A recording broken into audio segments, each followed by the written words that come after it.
Hi, guys. Welcome to the Incredible Hulk podcast. And today we're talking about the season one story called Terror in Times Square, which I'll just get my notes here, was written by William Schwartz, who I've not heard of before, and directed by Alan J. Levy. It starred, of course, the regulars of Bill Bixby as Dr. David Banner, Lou Ferrigno as the Incredible Hulk, and, of course, Jack Colvin as Jack McGee. Guest starring Robert Alder as Jason, Jack Cruikshank as Norman, Arnie Freeman as Leo Kahn, and Pamela Susan Shoop as Carol. And some of you may know that Pamela Susan Shoop was also in Halloween 2, along with a couple of other actors that popped up in Hulk as well. Were in that as well. Gloria Gifford and a guy called Cliff Emmerich, I think it was in a story called The First. So there we are. So a few Hulk people there. Joining me to talk about this is none other than Susan and Alex. How are you both? Good, thanks. Good. Okay, guys, whoever wants to step in first to sort of set this story up and get us going, please do.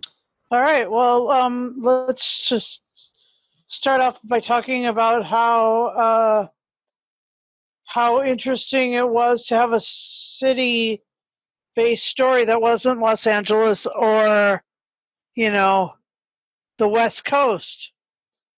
Apparently David Baxter, no, what did he call himself? Blake, had made it all the way to New York City, and he was he was sort of involved with the Cosa Nostra kind of feel, the mafia, kind of thing. And that was interesting. And yeah, so Alex, what you tell, start us off, let us know how the story kind of went. Well, I don't know if I remember it exactly, because I found the plot a little bit boring, actually. But then again, I've seen so many mob movies that it may not even matter. What I remember was the fact that the Hulk was running through Times Square. Yeah, so basically, I think the two of them, are lifelong buddies. They're almost family. They do, unfortunately, sort of get involved with the mob, but not. Both of them aren't in it directly, but one of them sort of gets threatened to kill the other one. And of course, it's weighing so much on his mind that he's even talking in his sleep. And I'm glad they didn't do it, and I'm glad that they found a way around that. So that I'll give it credit for. I did find the changing to the Hulk a little fantastic. I understand it's a fantastic show in a way, and I also thought that he was supposed to have memory loss, and it seems like David remembers everything in this episode. And also, he doesn't have to go hunting around for a shirt. And also, he probably should have gotten engaged to the girl, but I know a lot of people on the internet have actually criticized that. But again, I mean, he is a scientist and all that, so I don't know why he wouldn't have a lot of friends or whatever. So I don't know if that's story-wise or stereotype-wise in terms of saying that he wouldn't have many friends. I thought it was very interesting, too, the way that he got away from the mobsters as well, but he didn't. So some of it was very good. Like, I like the dialogue and the scenario. The situation's better than I like the plot. So it was kind of interesting there, and it was kind of interesting how the cab driver as well is acting very cold, but if you watch your TV and your movies, you know that he's been in 12 different things as well. So it's kind of funny how there was a lot of in-jokes in a way for the mobsters and the crime shows, and then you mix it in with the Incredible Hulk, but he can't seem to scare a lot of people because he's in New York. So that was kind of interesting, and all the character actors, the two old men, the cab driver, the sort of girlfriend, very very long standing character actors that have been in hundreds of shows. So that is what kept my interest. Um, but yeah, you could see that they still needed to work on some technical stuff. You could see that they didn't set up the plot very well, but I did still enjoy it in a way, and sort of a unknowing wink to the audience, I think. And my stepfather did enjoy that as well when when it was either really a very good situation or scenario that he was in, or if it tried to play it very realistic.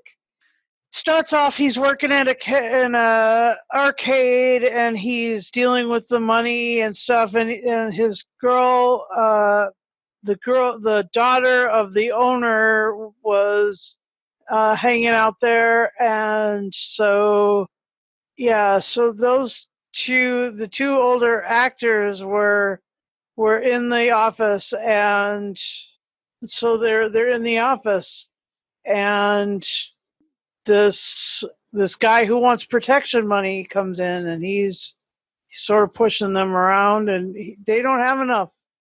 They don't have enough to either, like, I don't even know, like, he could have been a loan shark, because they were asking for more than the take of the outfit, and that's kind of incredible to me. And yeah, they push, and um he gets angry. I Can you remember how he got angry the first time? No. I mean, one of those was the soldiers, the mob soldiers helping, trying to get information because he didn't believe it and all that stuff. Oh, okay. So, yeah, but that was, I think the that other time was in the cab. Yeah, okay. So the first time they were trying to pump him for information. That's right, and they were threatening him and pushing him around and stuff, and he got mad, and rawr, he hulked out, and so like that was cool, and so he went through the wall, the back door, pushed the locked door open, bumped it open, roared it open. Hulk smashed it open anyway, and then he went to He was in the down. second. He was down a side alley, wasn't he? When he changed back, you see him Yeah, like in different transitions of makeup. Bill. yeah, and he went. What's Yeah, interesting there was really. that he when he hulked back, when he came back as Bill, if you look carefully, he's miraculously got his trainers back on. Oh, he does. I didn't notice that, but that's funny. Yeah, I mean that's the other thing that's big on the internet is that they're making fun of the fact that Lou Ferrigno as the Hulk is wearing slippers, and you can see that the makeup isn't that great. And then the fact that they had to add the screams because people didn't seem the least bit scared. Okay, wait, but like this was the first season, so yeah, I know it's the first season, but also the fact that David not only remembered everything, but he didn't seem to to get too scared about stuff. He seemed to remember the whole plot and everything. And the other thing was he found he found this double shirt, this blue shirt, and then a plaid shirt that he put on top of him after he was transitioned back to David sort of look anyway. So once again, convenient that it was in an alley that had a clothesline, right? Yep. Yep. Yeah. So he was. It was a good the story of the mob involvement was sort of like a New York trope. It's like everything that you ever hear about the city you know, is that in the 60s and 70s, you had to pay protection money in order to, go through. And the old guys were used to this, but I mean, this was at as those video game things were slowing down, and so that was kind of an important part of the story, is that quarter arcades were on the decline. And I mean, even in wherever I've been in the 70s, there weren't as many as there were in the 50s and 60s. The 50s and 60s, like, that was a pinball machines, and arcades were like a sort of, and eventually video game arcades were they were bigger back then than they were in the 80s. But the as the video games took over, then they started catching up again. But that was like way after this. So there was that part of the thing too. And David, being honest, didn't take any of the money from the place, and that was remarkable. Yeah, I was just going to say quickly that the point where sort of the story starts sort of hotting up is when Jason, who's this guy, the one that's kind of is taking all his protection money, who everyone's living in fear of a bit, speaks to Norman, the old boy, and says, "Look, I think you've got to get rid of Leo, his mate, and it gives him a gun to bump him off." Because apparently he's a threat or something, So, of course, now Norman's like got a crisis of conscience. He doesn't want to kill his mate,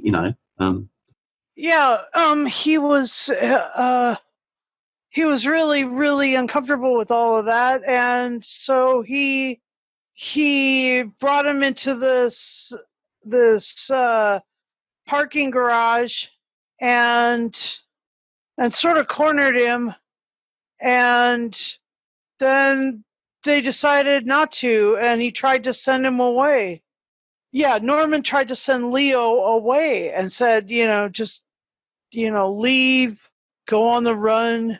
And I mean, they didn't have any money because they'd paid everything that they had already to, what's his name? Jason. Oh, and by the way, let's see, Robert Alda is not, he's not related to Alan Alda, the other super famous Alda. But anyway, Jason, played by Robert Alda, he'd made this like an honor thing, and so Norman told Leo to get lost, and back to the before or after they come. You take over. The Hulk is David is in a cab. He hails a cab to try and get to Leo and the other guy, and he gets stuck in gridlock. And you're laughing, Alex, but there is nothing funny about gridlock in New York City. You just sit there and you may move 3 blocks in 15-20 minutes. And if that's if that's your timing, if that's what you need to go, half a mile to a mile, you're not going to make it. It is completely insane. Yes. So he's trying to get there, and and the cabbie has such attitude. Oh my gosh. It's just like a New Yorker to have that much attitude. Anyway, he gets really angry at the cabbie, and he gets really angry at the whole situation. And he bursts out of his clothes, rawr, and he breaks out of his seatbelt if he's wearing it, and he jumps out of the cab, rips off the door. And the cab has got one of those great big huge wide doors, so that's helpful. But he goes a little further down the road, and then he runs and he runs and he runs and he runs and he runs and he runs and he runs through Times Square, and he runs through Times Square to the very other side of Times Square where the arcade is, and he runs past the arcade and around the corner and down into the parking garage, and he basically steps between all the stuff between Jason, Leo, and Norman, and makes his stand. Anyway, he's working hard towards getting that sort of situation resolved, and he throws some people around. He throws Jason and his friend around, and then Jason and his friend, and the cops are coming, and it's a good result. Jason and his people are arrested because they find the statue and the hashish and everything that's going on with them, and David has a chance to calm down, and then he walks off he walks off. That's Terror in Times Square, and I hope that you enjoyed this podcast. We have. Bye-bye.